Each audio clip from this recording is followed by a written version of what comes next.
जंगल के ऊंट की कहानी। बहुत समय पहले की बात है। एक घना जंगल था जहां तरह तरह के जानवर रहते थे। इस जंगल में एक ऊंट भी रहता था जो बहुत शांत और भोला था। वो हमेशा दूसरों की मदद करता और किसी से झगड़ा नहीं करता।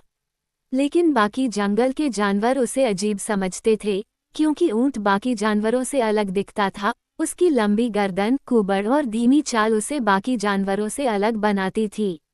जंगल के जानवरों की शरारत। एक दिन जंगल के लोमड़ी, बंदर और सियार ने मिलकर ऊंट का मजाक उड़ाने की योजना बनाई। वे ऊंट के पास गए और बोले, अरे ऊंट भाई, तुम इतने लंबे चौड़े हो, लेकिन तुम्हारी आवाज तो बहुत ही अजीब है। क्या तुम जंगल के राजा से अपनी ताकत का प्रदर्शन नहीं करोगे? भोली ऊंट को ये बात अच्छी लगी। उसने सोचा कि शायद उसे अपनी ताकत दिखानी चाहिए, ताकि सब जान सके कि वह भी जंगल का हिस्सा है। ऊंट की परीक्षा। जानवर ऊंट को लेकर जंगल के राजा, शेर, के पास गए। शेर ने ऊंट को देखा और सोचा कि यह जानवर बहुत बड़ा और मजबूत है। उसने ऊंट से कहा, अगर तुम सच में मजबूत हो तो इस भारी पत्थर को उठाकर दिखाओ। ऊंट ने पूरी ताकत लगाई, लेकिन पत्थर नहीं उठा सका। इस पर सभी जानवर हंसने लगे और उसका मजाक उड़ाने लगे।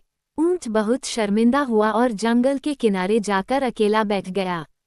ऊंट की बुद्धिमानी। कुछ समय बाद जंगल में भयंकर सूखा पड़ा। तालाब सूखने लगे और जानवरों को पानी नहीं मिल रहा था। ऊंट को याद आया कि जंगल से कुछ दूर एक नदी बहती है, जहां पानी बहुतायत में है। ऊंट बिना किसी देरी के उस नदी तक गया और वहां से अपनी कुबड़ में पानी भरकर वापस जंगल आया। उसने धीरे धीरे सब जानवरों को पानी पिलाया। सभी जानवर, जो उसका मजाक उड़ाते थे, अब उसकी बुद्धिमानी और दयालुता से प्रभावित हुए। शेर ने भी ऊंट की तारीफ की और कहा, तुम सच में जंगल के सबसे उपयोगी और बुद्धिमान जीव हो। हमें तुम्हारी कद्र करनी चाहिए थी। सीख। इस कहानी से हमें ये सीख मिलती है कि दिखावे से कोई महान नहीं बनता, बल्कि सच्ची महानता उसके गुणों और कर्मों में होती है। ऊंट भले ही अलग दिखता था, लेकिन उसकी बुद्धिमानी और दयालुता ने उसे जंगल में सबसे मूल्यवान बना दिया।